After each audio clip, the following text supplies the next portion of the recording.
Hey guys, Coach Joel here, and today I have a really interesting hand of the day from one of our elite members who took a really trappy line and ultimately it works out. But I want to go into more detail and analyze whether this is a good long-term strategy. So without further ado, let's dive in.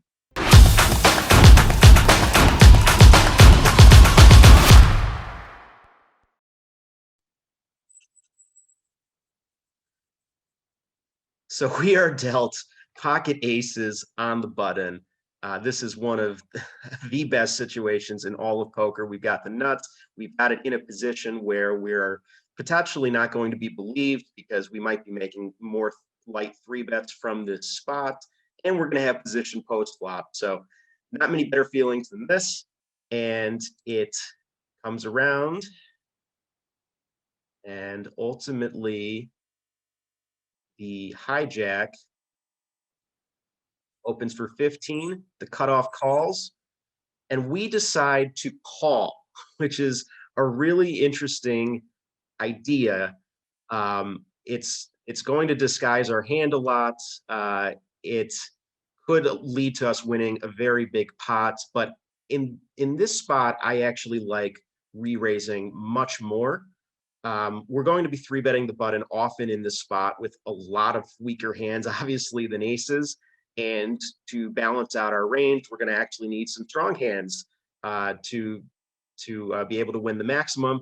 And also, this is a spot where we may even get four bet jammed by seat three, who has 125, if he thinks that we're three betting him light.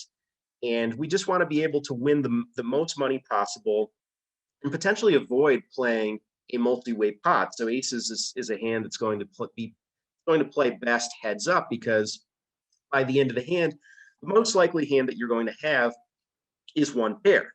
And one pair in a three or four-way pot is quite vulnerable. In a heads-up pot, it's going to fare a lot better.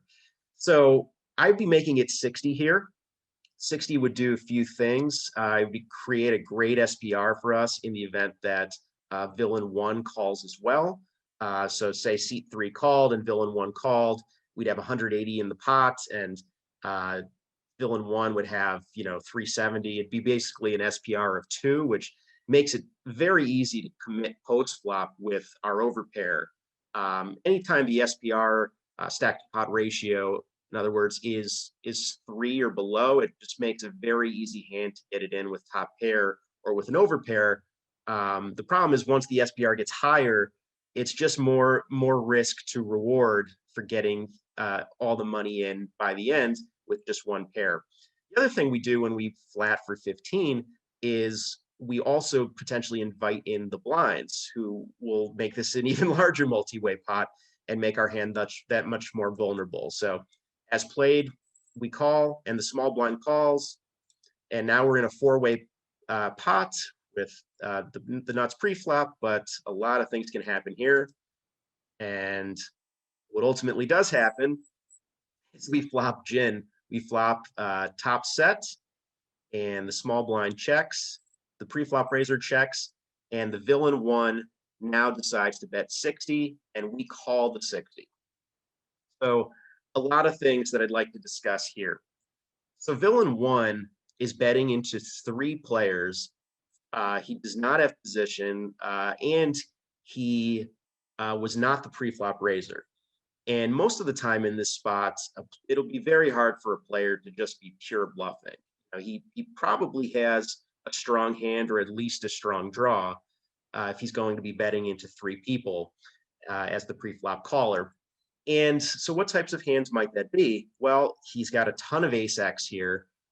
He may have three bet some of the better ones like ace queen and ace king. But he does have a lot of ace 10, ace jack here. He could have two pair, ace nine suited. There's only one combination of that, because we're blocking. We are blocking the ace nine of spades and ace nine of clubs, and diamonds are on the board. But he could have ace nine of hearts. He actually cannot have ace six suited. So actually, two pair combinations are going to be less likely here. But he could have, like I said, ace 10, ace jack. He could have a set three combinations of nines and sixes. And then there are a lot of draws. We're not blocking any of the diamond draws. So, king, queen of diamonds, king, jack of diamonds, king, 10 of diamonds, queen, jack of diamonds, and so on. A lot of diamond draws here that, we'd want to raise against and force to basically pay more, and we can get more value from those hands. He also could potentially have the one open-ended straight draw combo, which is 7-8 suited. So one hand of that, four combos. So he's got a lot of draw combos, and then a decent amount of ace 10 and ace jack, and some sets here. And I think that range, if we flat here, I think we're just giving up value. Almost all of that range is going to call a flop raise. He has equity to continue with his draws. He may be skeptical when he does have ace 10 or ace jack that we are on a draw, and we're just missing value here by flatting. We've already set up a monster trap pre-flop. We really shouldn't be, there aren't too many hands that we're representing if we raise, and it'll look even more suspicious if we raise. So I in poker, you generally want to be doing things that are the opposite of what your hand actually is. And we've set it up pre-flop to make it look like our hand is not that strong by just flatting the button. Now I would kind of remove the trap and re-raise. And the other thing we're doing by just flatting, we're allowing these other players, the small blind and the original raiser, to draw for cheap. So say they are the ones with diamond draws or 7-8 suited. We're basically just giving them the correct direct odds to draw against our hand and potentially crack us. So the only reason I would flat here would be in a couple situations. One, if I was strongly convinced that seat 6 or seat 3 were going to come over the top with a check raise, but I'm not sure if we know that or if we have any read about that. So, and the other would be, we are short stacked enough here where pretty much on any turn card, we'll be able to get the money, get all of the money in. And we're not at that point right now because we chose to flat pre-flop. So had we 3-bet pre-flop, I would be more okay with just flatting here, because then it's more of a guarantee that we'll be able to get all of the money in by the river. But as played, we're still fairly deep stacked, and there are a lot of action killing cards that can come that will cost us a lot of value. We'll talk more about that on the turn. So anyways, we flat for 60, small blind folds, the original raiser folds, and we go to the turn. The turn is the jack of clubs, and villain 1 checks, and we decide to check back. And I think that this move is a clear mistake. So what types of hands is villain 1 stabbing the flop with and then checking on the turn? I think it's safe to say that he does not have a set when he takes this line. Sets would likely continue betting. They are just missing value if they don't, and they're worried about us having a draw potentially or missing value from our aces. So I think it's less likely now that he has 6s or 9s, but it is quite likely that he could have an ace. He could be trapping with an occasional 2 pair. He could have turned ace jack. He might, ace 9 is kind of a strange hand to have here, but he could have that. Ace jack or ace 10 pot controlling.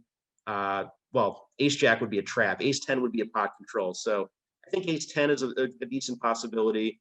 And a lot of his draws would potentially just assume we have an ace and we're not going to fold our hand, and let's try to just check, call, and realize our equity. So I'd be putting him on a lot of, ace X that's not, is pot controlling, and draws that want to see a free card. All of that range is going to call a bet if we bet right now. Think about how our range looks to villain 1. We didn't raise pre-flop. We didn't raise the flop on a wet board. It doesn't look like we are that strong. At best, it looks like we're capped at, ace X. Maybe we have ace jack once in a while and just turned 2 pair, but maybe we would have 3-bet that hand pre-flop. So it looks like we're capped at 1 pair. And again, we want to be doing the opposite of what our image suggests that we have. So when we check back here, we're just missing value from his aces. We're giving his draws a free card. And the other thing is, if you look at the pot and you look at villain one's stack, we are missing an opportunity to win his whole stack in this hand.